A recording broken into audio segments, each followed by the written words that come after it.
বন্ধুরা, এই ভিডিওটিতে মোহনবাগান দলের প্লেয়ার ট্রান্সফার নিয়ে খুব গুরুত্বপূর্ণ আপডেট দেবো। যেমন মোহনবাগান আপকামিং সিজনে কোন কোন বিদেশিকে ছেড়ে দিচ্ছে, ডিমি জেসন থাকবে কিনা, তার পাশাপাশি কোন নতুন বিদেশি নিচ্ছে, বিশ্বকাপার কিন্তু আসতে পারে মোহনবাগান দলে বিশাল বিশাল বিশাল বড় নামই, তার পাশাপাশি হুগো বুমোস মোহনবাগান দলে আসবে কিনা, আরও কিছু ভারতীয় প্লেয়ার আসবে কিনা। তো ওভারঅল বলতে পারি খুবই গুরুত্বপূর্ণ হবে, ভিডিওটা শেষ পর্যন্ত দেখবেন। এবং যারা চ্যানেল নতুন আছেন সকলকে একটা অনুরোধ করে রাখবো, যেহেতু এখানে আপনারা খেলার সমস্ত রকম আপডেটস পেয়ে যাবেন, তারা অবশ্যই পাবলিক ভিউ কলকাতা চ্যানেলটিকে সাবস্ক্রাইব করে বেল আইকন প্রেস করে অল করে রাখবেন। তাহলে বন্ধুরা, সবার প্রথমে বলি, আপকামিং সিজনে মোহনবাগান দল নিজের স্কোয়াড জাস্ট ঝাঁকাবে, নাড়িয়ে দেবে।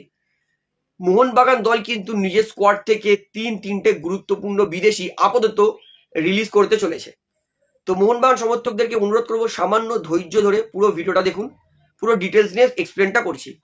তো সবার প্রথমে বলি, মোহনবাগান সমর্থকদের নয়নের মণি ডিমি পেট্রাটস, এটা কিন্তু হাইলি খুব প্রায় 95% কনফার্ম ধরে নিন যে পেট্রাটস আপকামিং সিজনে রিলিজ যাচ্ছেই। শুধু তাই নয়, তার পাশাপাশি জোকার জেসন কামিংস, তাকেও কিন্তু হাইলি পসিবিলিটিস 95% কনফার্ম জেসন কামিংসকেও ধরে নিন যে জেসন কামিংস তিনিও কিন্তু রিলিজ হচ্ছে মোহনবাগান দলের থেকে। 3 নম্বর বিদেশি টম অলড্রেট, মোহনবাগানের অস্ট্রেলিয়ান যে সেন্টার ব্যাকটা আছে বিদেশি, তাকেও কিন্তু মোহনবাগান রিলিজ করছে। তো একবার আপনাদেরকে লোবেরার পরিকল্পনা বলে দিই। লোবেরা এবং মোহনবাগান ম্যানেজমেন্ট যেইটা চাইছে সেটা হচ্ছে মোহনবাগান দলে আপকামিং সিজনের জন্য 3টে ভারতীয় সেন্টার ব্যাক থাকবে, তার সঙ্গে একটাই বিদেশি ডিফেন্স, মানে ডিফেন্সে একটা বিদেশি, ডিফেন্সিভ মিডফিল্ডে একটা বিদেশি চাইছে, মানে যে ডিফেন্সিভ মিডফিল্ডও খেলতে পারবে, দরকার পড়লে সেন্টার ব্যাকেও খেলতে পারবে, মানে একটা লম্বা চওড়া ডিফেন্সিভ মিডফিল্ড হয়ে গেল দুটো বিদেশি। আরও একটা বিদেশি চাইছে অ্যাটাকিং মিডফিল্ডে, যে ডিমি পেট্রাটসের রিপ্লেসমেন্ট করবে। তো ডিমি পেট্রাটসের রিপ্লেসমেন্ট মানে অ্যাটাকিং মিডফিল্ডে আরও একটা বিদেশি চাইছে মোহনবাগান এবং সার্জিও লোবেরা। এটা হচ্ছে 3 নম্বর বিদেশি, মানে এই 3 পজিশনে 3টে বিদেশি। আর একটা হচ্ছে মোহনবাগান এবং লোবেরা দুজনে চাইছে যে একটা সেন্ট্রাল মিডফিল্ডার ফরেনার নিতে, কিন্তু এখানে একটা সমস্যা হচ্ছে, মোহনবাগান দলের দুটো খুব ভালো ভারতীয় প্লেয়ার আছে, একটা হচ্ছে আপুইয়া আর একটা হচ্ছে আনিরুদ্ধ থাপা।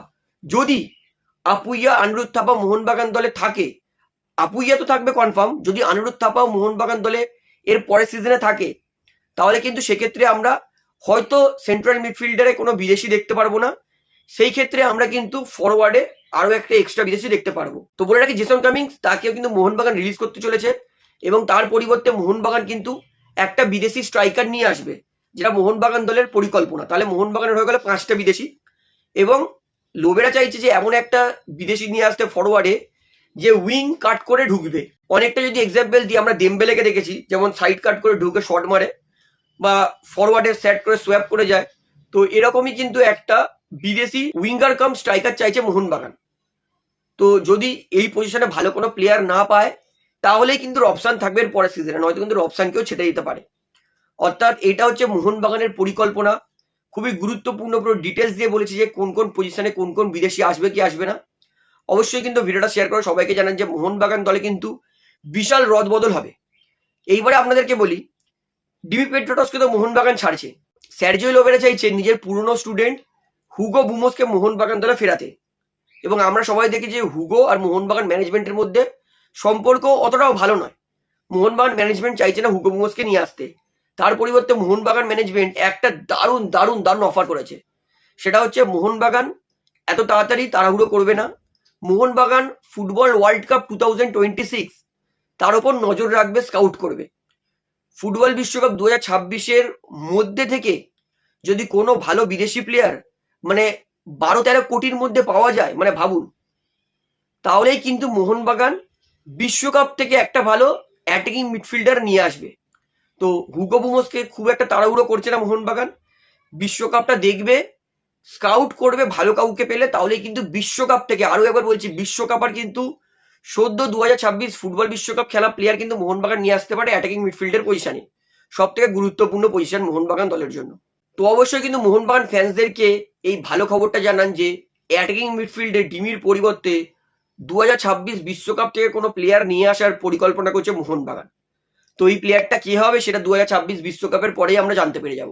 তো তাছাড়া মোহনবাগান কিন্তু রাইট উইংয়েও পরিবর্তন করতে চাইছে, কারণ আমরা দেখেছি Manvir Singh hot and cold performance যায় তার, কখনো ভালো খেলে কখনো ভালো খেলে না। তাই মোহনবাগান চাইছে যে রাইট উইংয়ে এমন এক প্লেয়ারকে খেলানো হোক বা নিয়ে আসুক ভারতীয় প্লেয়ার যে মানবীরকে রিপ্লেস করতে পারবে। এই লিস্টেও মোহনবাগান কিছু কিছু প্লেয়ার রেখেছে। প্লেয়ার রিলিজ ফিও যদি দিতে হয় তাহলেও কিন্তু দিতে রাজি আছে। তো রাইট উইং এর পজিশনে মোহনবাগান যে তিনটে প্লেয়ারকে লাস্ট সিজন থেকে শর্ট আউট করছে সেটা হচ্ছে লাল্লেঞ্জোলা চাংটে, ব্রাইসন ফার্নান্ডেস আর ইজাক রাল্টে। তো আপকামিং সিজনে যদি আইএসএল সত্যি করে লং টার্ম প্ল্যান দিতে পারে, যদি আইএসএল 10 বছরের জন্য পুরো কনফার্ম হয়ে যায়, তাহলে কিন্তু মোহনবাগান নিজের দলে অনেক অনেক অনেক পরিবর্তন করবে এবং আমরা দেখতে পারি যে আপকামিং ট্রান্সফার উইন্ডোতে মোহনবাগান কিন্তু সব থেকে বেশি অ্যাক্টিভ থাকবে ট্রান্সফার মার্কেটে। তো অবশ্যই মোহনবাগান দল নিয়ে কিন্তু খুবই গুরুত্বপূর্ণ আপডেট দিয়েছি। সবাইকে ভিডিওটা শেয়ার করে জানান যে মোহনবাগান কি কি পরিবর্তন করতে চলেছে। তো ভিডিওটা এখানে শেষ করছি, আশা করি ভালো লাগলো। তো ভিডিওটি ভালো লাগলে অবশ্যই লাইক করুন, কমেন্ট করুন, শেয়ার করুন এবং চ্যানেল সবাইকে অনুরোধ করে রাখবো, যেহেতু এখানে আপনারা খেলার সমস্ত রকম আপডেটস পেয়ে যাবেন, তারা অবশ্যই পাবলিক ভিউ কলকাতা চ্যানেলটিকে সাবস্ক্রাইব করে বেল আইকন প্রেস করে অল করে রাখবেন।